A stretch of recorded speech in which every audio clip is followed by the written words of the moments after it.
Salut, aujourd'hui on va plonger dans un exercice super intéressant sur les suites. Je sais, ça peut paraître un peu intimidant au début, mais pas de panique, on va y aller étape par étape et tu vas tout comprendre. On va calculer des termes d'une suite, vérifier si elle est arithmétique ou géométrique, et même analyser sa monotonie et son encadrement. À la fin, tu seras capable de résoudre ce type d'exercice sans stress. Allez, c'est parti. Question 1. Calcul de U indice 1 et U indice 2 et nature de la suite. Bon, pour commencer, on sait que U indice 0 vaut 1, et la suite est définie par U indice n plus 1 égale 2 fois U indice n divisé par 2 plus 3 fois U indice n. Alors voyons voir pour U indice 1. On remplace U indice 0, 2 fois 1 divisé par 2 plus 3 fois 1, et bingo, ça nous donne 2 cinquièmes. Parfait. Continuons avec U indice 2. On remplace U indice 1. 2 fois 2 cinquièmes divisé par 2, plus 3 fois 2 cinquièmes. Et voilà, on obtient un quart. Nickel. Maintenant, vérifions si la suite est arithmétique. On calcule les différences. U indice 1 moins U indice 0, 2 cinquièmes moins 1. Ça fait moins 3 cinquièmes. U indice 2 moins U indice 1, 1 quart moins 2 cinquièmes. Ça fait moins 3 vingtièmes. Ah, tu vois, les différences ne sont pas égales, donc la suite n'est pas arithmétique. Et pour la géométrie, regardons les quotients. U indice 1 divisé par U indice 0, 2 cinquièmes. U indice 2 divisé par U indice 1, 1 quart divisé par 2 cinquièmes. Ça fait 5 huitièmes. Et oui, les quotients ne sont pas constants, donc la suite n'est pas géométrique non plus.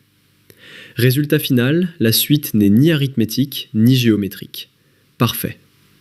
Question 2a. Nature de la suite V indice n. Maintenant, on définit V indice n comme l'inverse de U indice n, c'est-à-dire 1 divisé par U indice n. Voyons ce que ça donne pour V indice n plus 1. 1 divisé par U indice n plus 1. Remplaçons U indice n plus 1 par sa formule. 1 divisé par 2 fois U indice n divisé par 2, plus 3 fois U indice n. Oh, intéressant. En simplifiant, ça nous donne 2 plus 3 U indice n divisé par 2 U indice n. Et on peut écrire ça comme 1 divisé par U indice n plus 3 demi. Ah, c'est là qu'on remarque que V indice n plus 1 égale V indice n plus 3 demi. Voilà, c'est fait. La suite V indice n est bien arithmétique, avec une raison de 3 demi.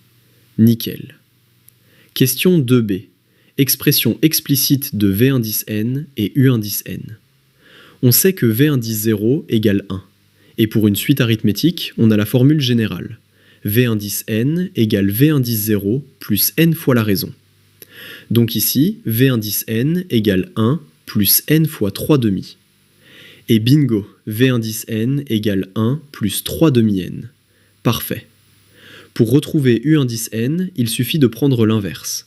U indice n égale 1 divisé par V indice n.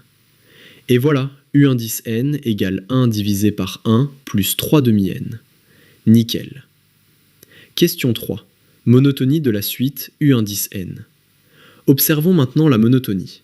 On sait que V indice n est arithmétique avec une raison positive 3 demi, donc elle est strictement croissante. Et comme U indice n est l'inverse de V indice n, et que la fonction 1 sur x est décroissante, on en déduit que U indice n est strictement décroissante. Génial, non? Question 4. Encadrement de la suite. Enfin, voyons l'encadrement. On a U indice n égale 1 divisé par 1 plus 3 demi n, avec n supérieur ou égal à 0. Donc le dénominateur est toujours supérieur ou égal à 1, ce qui fait que U indice n est toujours positif.